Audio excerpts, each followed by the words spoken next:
Et nous revoilà pour Underdog saison 17, le Up and Out, ou le Up and Dog, ou le Up and Dégage. C'est tout de suite, c'est en direct sur Eurogaming TV, Underdogs Zblin contre Shadowhunds. Qui va le remporter? Est-ce qu'un autre Zerg va être écarté alors qu'il vient juste d'arriver? Ou est-ce que c'est un Protoss qui va devoir se faire écarter?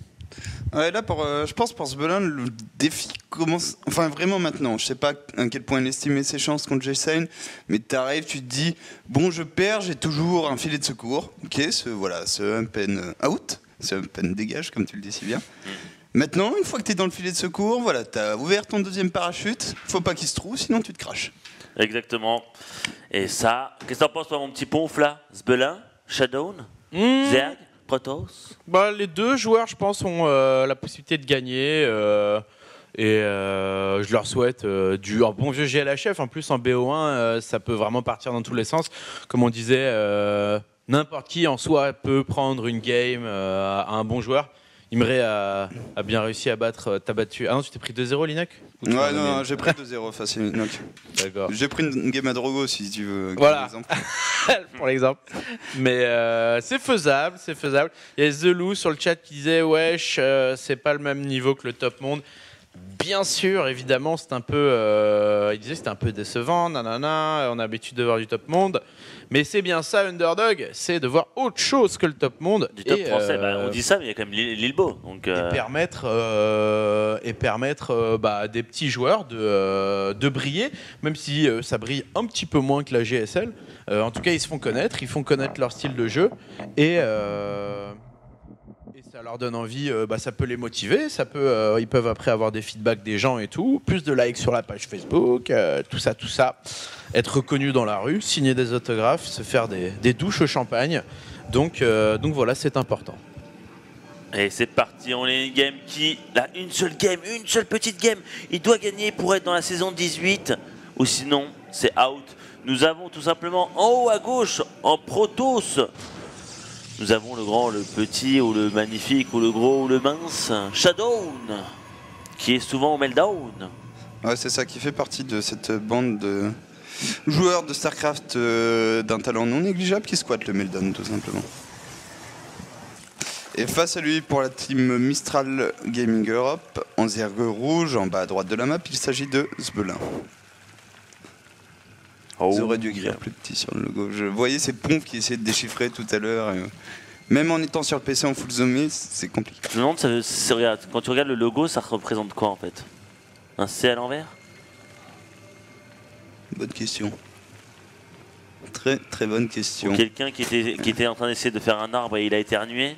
Je me demande bien, il y a beaucoup de choses qui peuvent... Ouais. Une petite C'est vrai que la forme est chelou, on est d'accord. Une veine. Un zergling écrasé sur une vitre. Ouais, ça arrive souvent, ça. Surtout les vitres des Protoss. Et c'est parti, nous sommes sur Zblin qui est parti tout simplement safe. Donc on voit que lui, il n'est pas du genre à tenter un petit coup de poker ou même à avancer un peu plus vite que les autres joueurs. Donc il préfère partir sur pull first puis après hatch. Donc très safe. Alors que du côté de Shadowhunds, lui, il est plus parti sur une strat qui est plus greedy, mais pas totalement. Il fait un Zealot, il fait une getaway, pas de gaz, Nexus, puis après hop, on va partir sur du gaz et du cyber. Non, c'est ça. En plus, il scout. On voit beaucoup de joueurs désormais, quand ils partent sur Gate Nexus, c'est en mode no scout, pas de souci.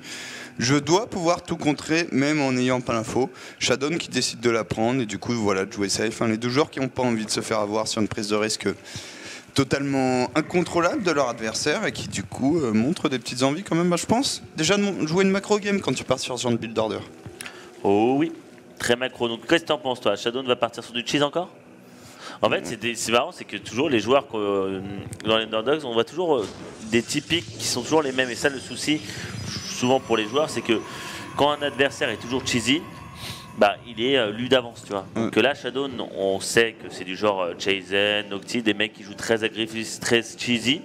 Et donc si c'est vu et qui jouent safe, c'est très dangereux, on va dire, de pouvoir passer un all-in. Après on dit ça, mais Jason, on le connaît depuis pas mal de temps, et il y arrive toujours à passer. Hein. C'est ça. Après, Shadowhunds le mettrait plus dans la catégorie des joueurs qui vont cheese all-in, les mecs meilleurs qu'eux, et jouer assez serré contre les gens contre lesquels ils s'estiment favoris. Donc on va voir si c'est le cas. Donc là, tu crois qu'il va... Moi, je pense qu'il va cheese quand même. Je veux dire, c'est Shadowhunds, quoi. Je sais pas, mais je pense oui, il y aura dans tous les cas, on va pas avoir le manuel du macro Protoss contre Zerg, ça serait étonnant. Pas du Lilbo quoi. Voilà, ça m'étonnerait vraiment qu'on voie ça. Je serais déçu qu'il se chise pas Shadow, parce que je le connais le petit, hein, il aime bien la solitude, hein, il aime bien salir ses joueurs et tout simplement voilà, quoi, mettre ses testicules sur leur petit menton. C'est ça, c'est déjà étonnant presque qu'on n'ait pas eu de Cannon Rush. Du fait, je pense Echo est une très mauvaise map en fait pour Cannon Rush. Le problème c'est que je pense qu'il savait que Sbelin partait sur pull first, donc tu peux pas photo attaque un mec qui fait pull first. Mais une petite Stargate. Alors voilà la Stargate, maintenant comment on va l'utiliser pour Shadon? On a vu le retour, il y a quelques joueurs qui ont tenté pas mal des strats avec des Voidray et plusieurs Stargate du coup. Où c'est revenu un peu à la mode après le nerf Swarmos tout simplement. Est-ce qu'il a préparé quelque chose comme ça ou va-t-on voir un seul oracle et une Stargate plus standard? On aimerait bien savoir, le truc c'est que là je sais pas si tu as remarqué, Sbelin a mappé avec ses deux Zerglings sur la montée pour voir s'il y avait les gates qui étaient sur le wall et il avait qu'une seule gate, donc c'est à dire qu'il sait qu'il y avait de la thune dépensée ailleurs et il a envoyé son Overlord, il voit la Stargate, qui sait que normalement il y a l'oracle qui va arriver, donc là Sbelin qui sait exactement ce qui se passe, mais bon, n'oublions pas qu'il a perdu une game comme ça contre tout simplement Jason, il savait que ça allait partir sur all-in, il n'a pas pu les gérer les deux fois, donc est-ce qu'il va pouvoir gérer cette attaque? Bon après c'est pas une grosse attaque, hein, parce que là derrière ça on peut pas savoir s'il part sur du all-in ou pas.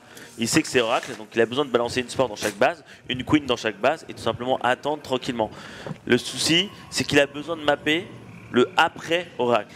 Est-ce qu'il continue à faire des oracles? Est-ce qu'il fait du Vaudray? Est-ce qu'il prend B3? Et ça c'est le point fatidique en tant que Zerg, c'est de savoir et d'avoir l'information. Et là... Alors là, si ce n'est pas un fake... Eh non. Attention, du coup on a deux centrés qui arrivent, la speed qui est loin d'être finie. On est en train d'essayer de poser le B3 avant le Mothership Core, on s'est bien décomplexé. Et du coup du côté de Shadow qui garde même un oracle assez défensif, des fois qu'il y a une bonne dose de speedling qui arrive. Vu les 15 drones en production, ça ne sera pas le cas. Ce n'est pas le cas, ils sont partis tous les deux sur de la macro, 15 drones.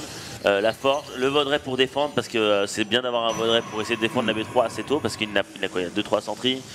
Là, honnêtement, si je devais mettre une petite pièce, vu que ça part sur du macro, je mettrais plus Sbelin dessus.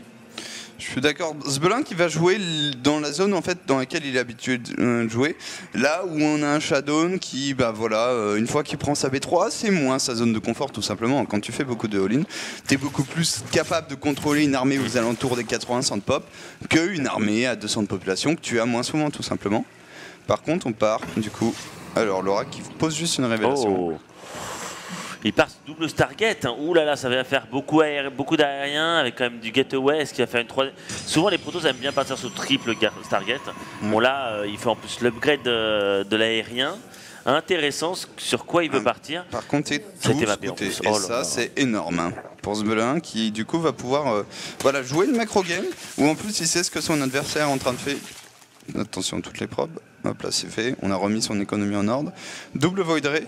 Effectivement, normalement, on en rajoute une troisième et des gates un peu plus tard. On a déjà quand même 5 gates pour Shadow. À voir comment il va les utiliser. Vu que la composition habituelle reste quand même masse Voidray, Charlotte, tout simplement, tu dépenses ton minerai dans les zélotes. Alors, est-ce qu'il a vraiment vu, tu vois, les Zerglings sont passés, mais est-ce qu'il a cliqué sur le bâtiment? C'est ça le truc. C'est que je crois que j'ai vu ces Zerglings arriver directement passer en move, mais il n'a pas vu en fait, il a vu la petite boule d'énergie, mais il n'a pas cliqué dessus, donc il ne sait pas ce que c'est, parce que là, ce que je vois, il part sur un fest pit. Et honnêtement, enfin, je veux dire, contre de masse aérien, il faut des Hydra Queen, quoi. Il faut mass Queen. Là, donc là, je vois qu'on fait kiffer des Queens. Donc ça, c'est intéressant. Et on dirait qu'il va peut-être partir sur un Festor Queen Hydra. Attention, en tout cas, maintenant on a définitivement la confirmation avec ce run by qui lui va faire très très mal parce que s'il est à peu près géré dans la B2, ce n'est pas du tout le cas de la main et on va tuer beaucoup. C'est tellement bien joué. Alors je sais pas si tu as remarqué, mais il a vu qu'il y avait deux Zerglings qui étaient passés. Il a vu que le wall n'était pas, il a été pas modifié. Il a produit exactement 20 Zerglings tout simplement pour faire ce run by. Donc vraiment Sbelin qui vient de faire un coup de maître, un coup de brain et il est passé clair. Et là il a beaucoup d'argent. Il voit qu'il se fait quand même attaquer par les Vaudray. Il a 3 queens, mais il a la Spore qui est reculée. Il faut faire attention parce que là maintenant, c'est Shadow qui part sur de l'agression et qui va essayer de tuer cette hatch. Tout simplement, se téléporte juste après. Et vu qu'il n'y a pas encore d'Hydra, il fait des roaches, mais voilà, quoi, il va peut-être perdre cette hatch. Hein. Ouais, parce que les queens qui vont tout simplement, je pense, ne pas DPS assez vite pour sauver cette hatch. Attention, 3 queens, est-ce que ça va suffire? Si ça va, hold de justesse.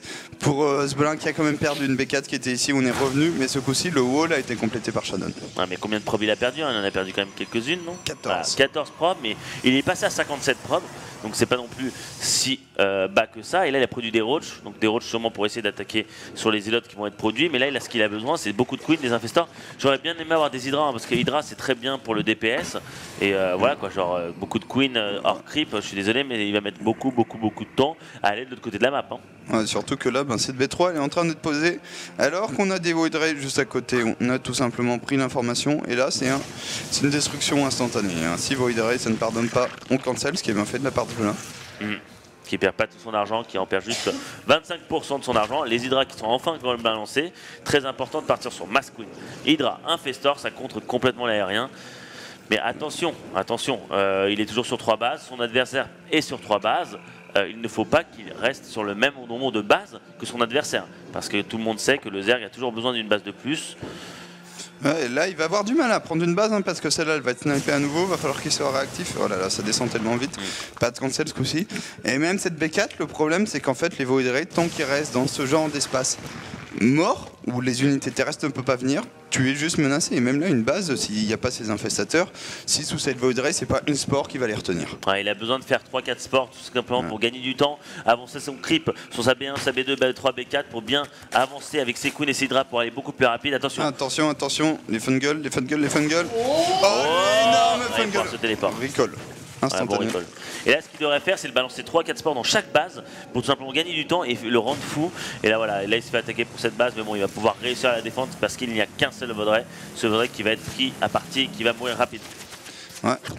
Et là, est-ce qu'il a pas un timing Sbelin quand même? Parce que mine de rien, il a fait énormément d'infestateurs. 10 infestateurs. Il a pas assez d'hydra. Ouais, il a pas assez d'hydra. C'est 11 hydras supplémentaires.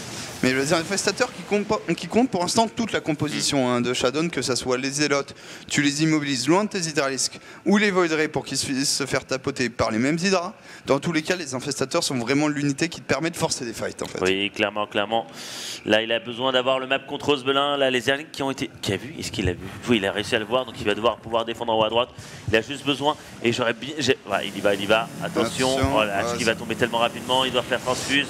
Ouais, bonne transfuse, il transfuse pas mal. Ça tapote, ça transfuse. Le Mother Subcore qui est tombé, c'est énorme pour Sbelin qui va se débarrasser de tous les... Oh là là, très bon move. Oh, il a pris trop lourd. Il a directement visé le Mother Subcore pour pas qu'il se téléporte et après Only Infest. Et là, il a un timing énorme pour tout simplement attaquer entre la B2 et la B3, aller directement là où il veut. Il n'a pas assez de force feed. Là, il va pouvoir bloquer la pente de la B3, mais pas la B2. Et là, il y a tellement de troupes. Bon, certes, les queens vont aller très lentement, mais il peut tellement faire un massacre. Certes, il y a un colosse, il fait double robot, il a un timing, il doit faire mal maintenant, il doit défoncer son adversaire. Ah, c'est ça, il y a tellement là pour Sbelin, en plus il y a énormément... Ces infestateurs qui ont été faits il y a tellement longtemps, du coup ils sont blindés en énergie, des fungles, des terrains infestés. Il y en a en veux-tu, en voilà, il va falloir prendre une bonne fight quand même, faire attention. Ouais, fungal, il doit fungal. Fungal, premier fungal très bon fungal, il qui n'attaque plus. Il va continuer à fungal, perma-fungal. Les colosses qui font quand même mal mais qui n'ont pas encore la range. Et c'est pas si facile que ça. Il continue à fungal. Attention les hydras qui vont être quand même très chers. Un premier colosse qui focus fire, le deuxième qui tombe également. Master un infesté maintenant. Par contre, on s'est débarrassé de quasiment tous les hydralistes. Il y a les renforts qui arrivent. Il y a également les queens. Elles ont mis un quart d'heure pour venir, mais elles sont désormais là. Un colosse ici qui va bien cramer les terrains infestés. J'ai l'impression qu'on a hold temporairement pour Shadon. On a réussi à hold magnifiquement. Il fallait encore une petite souplée de roach parce que les roach c'est très bien pour tanker. La hatch qui va prendre cher encore. Il a un Void Ray qui fait son bon boulot, les queens qui va revenir, et voilà, comme je vous ai dit, les queens sont tellement lents hors creep, ils n'ont pas réussi à arriver, là il commence à faire 2 colosses par 2 colosses, et là ce qu'il a besoin c'est soit du corrupteur, soit sur de la Viper, c'est très important parce que là les colosses ça contre complètement, de toute façon l'armée de Sbelin, il faut beaucoup, enfin on va dire 2-3 Vipers et des Roach. Il est en train de se faire juste la composition de rêve un peu là, Shadon. Un Colosse Void Ray plus pas mal de zélotes. Ça compte quand même la plupart des choses que tu peux offrir en Zerg pour l'instant. Donc voilà, il va y arriver. Et en ayant hold ce premier go, il a gagné le temps pour ramasser déjà un petit 152 pop, ce qui est non négligeable. 152 pop, c'est très bien. Les hydras, il n'y a pas assez d'hydras. Il va essayer de rattaquer. Il se refait attaquer sur sa base. Oh là là, cette base qui va peut-être être détruite, hein. Elle va être détruite. Il n'y a rien à côté. Oh là là, quelle tristesse, une base en moins qui va perdre, il va la laisser tomber. Et Sugar Dry qui demande sur le chat quel est le concept d'Underdogs. Imre, si tu voulais le dire en 2 mots. Le concept en 2 mots.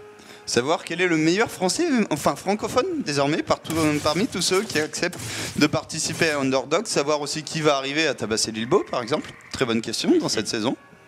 Clairement, Donc, voilà. Ça, tous les mois on reboot le tournoi et tous les mois on a un champion francophone, puisque maintenant eh bien, vous pouvez vous inscrire si vous êtes de la Belgique, du Maghreb, du Suisse ou je crois que c'est à peu près tout. Et vous envoyez un mail à ogunderdogs@gmail.com. Il faut être grand master ou master, je crois. Et attention, Fungal, Fungal raté.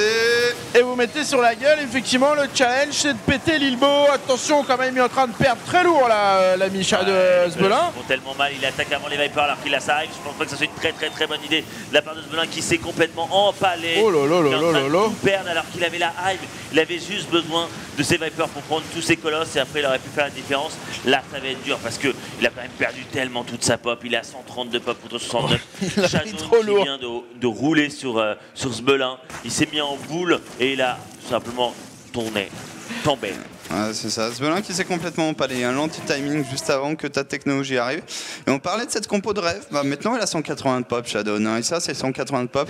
Si t'as pas toi-même investi beaucoup dans des unités qui valent cher, qui ont du potentiel, tu en as énormément de mal pour t'en débarrasser. Et Sbelin qui a quand même 4000 de thunes, c'est quelle tristesse, ces 4000 de thunes aurait pu être beaucoup de roach, beaucoup de troupes.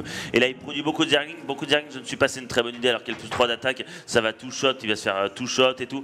Le plus important c'est de produire limite des ultras et tout simplement des corrupteurs, beaucoup de corrupteurs muta, ce serait une bonne idée. Mais là, regarde-moi ça, 4500 de thunes et 1200 de gaz. Aïe. Et ça risque d'être une défaite très frustrante pour Sbelin parce que là, Mass Hydraline contre autant de colosses, les Void Ray qui sont pas mal hein, contre les Hydra, ça fait quand même le travail. Ça semble très difficile, le Protoss comme tu as mentionné, plus 3 sur le sol, plus 1 sur l'aérien, on sanctionne à nouveau la B4. Ici, c'était un pauvre Zilot hein, qui tentait de se défaire de cette hatch, mais c'est compliqué pour Sbelin désormais cette partie. Bah là, je pense pas, enfin, vu qu'il là, il fait pas encore de Viper, bon certes, peut-être que Viper ça aurait été une bonne idée parce qu'il n'y a pas d'Eye Templar en face. Donc des Vipers, genre 3 Vipers, il pourrait prendre même 2 Vipers, il pourrait prendre les 5 colosses, les tuer direct, et après Massidra, ça tue Hydra Queen, ça tue tout ce qui peut rester derrière. Donc c'est ça le souci, c'est que c'était une bonne idée de partir sur Hive. Le problème c'est quand tu Hive, il faut qu'il y ait de la fluidité, il faut que cette Hive est utilisée pour quelque chose. Là, le run by directement chez Sbelin qui va faire mal. Ah, il faut vraiment que ça fasse mal. Il va pas mal du tout. Et que ça gagne du temps sur une bite dans la main. Est-ce qu'on peut se débarrasser? Ça aurait bien de se débarrasser de technologie, par exemple ces robots, ça pourrait être pas mal s'il les focus. Mais il gagne du temps au minimum. On a à nouveau les Void Ray qui viennent faire les malins. Et là, tu vois la puissance des Void Ray, même sur des sports. Ouais, bah là il a tué, il va revenir tout à l'heure, il se prend pas la tête. En plus, il y a le run by de Zilot sur la base, il est en train de le rendre fou et c'est très bien joué de la part de Shadow qui rend fou son adversaire qui attaque en bas avec ses Void Ray qui attaque un petit run by Zilot qui retue cette hatch. Et donc c'est de l'économie en moins, c'est du gaz en moins. Et là, regarde maintenant, il a 1500 de thunes, mais il a 62 gaz. Le gaz qui est vraiment très important pour le Zerg en macro game. Il a des ultras, ça va lui faire du bien, mais il va falloir bien gérer cette attaque. Tout va se jouer sur la dernière fight, hein, je veux dire, parce que là, Sbelin, niveau gaz, il est 0 et va falloir détruire tout ça. Je pense qu'il faut vraiment qu'il profite du fait qu'on ait les Void Ray séparés de l'armée. Ouais. Et sans ces Void Ray, là, t'as pas vraiment de réponse aux Ultralistes. On a combien? On a 3 immortels. C'est pas mal, 3 immortels, c'est pas tant que ça. Maintenant, ça reste de l'Ultra 0-0 aussi. Hein. On a que 2 upgrades d'attaque. C'est pas l'Ultra le plus cost effectivement, mais c'est l'Ultra qui pourrait éventuellement faire quelque chose. Bon Fungal là quand même, s'il les enchaîne. Ouais, il va enchaîner, là il peut les tuer avec ses Fungal. Ouais, ça va le faire. Voilà, il a juste besoin de faire ça. C'est très bien joué. Encore 2 je pense et c'est bon. Ils envoient un poil trop vite. Il les balance trop vite, ça c'est dommage. Ouais. Allez, encore un. Ah, c'est dommage. Il a un peu balancé trop vite. Ici, il s'est débarrassé de tous les stalkers. Hein. Il a donné ses stalkers, Shadow, mais ça, c'est volontaire. C'est de la pop qui ne sert plus à rien. Et elle reproduit sur des choses qui vont bien contre les ultras, des immortels et des archons. Et là c'est dommage parce qu'il aurait pu tuer ses 5 Void Ray et ces 5 Void Ray ça aurait fait la différence parce que là il aurait pu essayer de contrer, attaquer direct parce que cette fight là quand il se fait circle c'est pas non plus si magnifique que ça. Hein. Ah ouais. Très clairement, là, 2 bons Fungal qui mettent toute l'armée bien paquet, t'as les ultras qui font un splash monstrueux et tu t'aperçois que tu peux avoir beaucoup de DPS dans une armée de Zerg. Maintenant, les Void Ray qui vont revenir, s'ils décident. Ils sont toujours ici, Voidray. Du coup, il y a toujours, le move est toujours possible pour Ouais, mais voilà. il a besoin. Oh, il n'y a pas d'overseer, je crois. Oh, le move. Il n'y a pas d'overseer. Alors... Ah non. Il y a un DT. Il y a un seul DT, il arrive pas à avoir beaucoup de DT. Attention, tentative de prise de fight. Très très bonne Punkaf quand même pour Svelin. Est-ce qu'il va y arriver? Première stop. Dans les stops Stormy sur les hydras qui vont prendre cher. Ouais, les hydras qui Et vont les fondre. DT qui font aussi la différence. Enfin, le DT, là, je pense c'est le fini. Le 172 de frappe de la part de... Oh là là, GG de Svelin et très bien joué de la part de Shadown qui remporte ce up and dégage. Et donc le up, tout simplement pour la saison 18, c'est Shadown qui monte, enfin qui sera la saison prochaine, alors que Svelin c'est dégage. Triste pour lui, qui a réussi à faire cette compète, mais qui a perdu très rapidement en prenant 0-2 et 0-1. Dommage parce que il avait à un moment la game en main. C'est ça, il un peu trop empalé. Il montre du potentiel, mais c'est là aussi, c'est quelque chose qui différencie quand même beaucoup les joueurs. Pendant qu'on voit le bracket, il y aura Jessen contre Lilbo du coup dans 2 semaines. Pour cette première demi-finale dont on a. Et oui, ces joueurs, c'est aussi ne pas s'empaler, c'est un skill qui s'apprend et qui différencie pas mal justement les joueurs entre par exemple du low GM et du mid GM. Exactement, donc on peut voir ça, hein. Donc Jason Lilbo qui vont se jouer dans 2 semaines, les 2 demi-finales et la grande finale. On a donc la semaine prochaine Minimat contre Clyde, Jack contre Petit Drogo, les losers en match de repêchage. Donc n'oubliez pas que juste après on va continuer à jouer avec vous les viewers puisque ça s'est fini un peu tôt. Tout à fait, jusqu'à 23h, 23h30 à peu près. Donc n'hésitez pas à rester ici et à essayer de venir jouer avec nous. On va se faire un malin plaisir à vous rouler dessus. Et moment qui donne envie, tu sais. Qui donne envie. Non mais il faut donner envie ou sinon vous allez nous rouler dessus. Il n'y aura pas de problème. Ce sera des questions encore. Ce sera comme au début de cette émission. Et c'est juste après la pub. À tout de suite.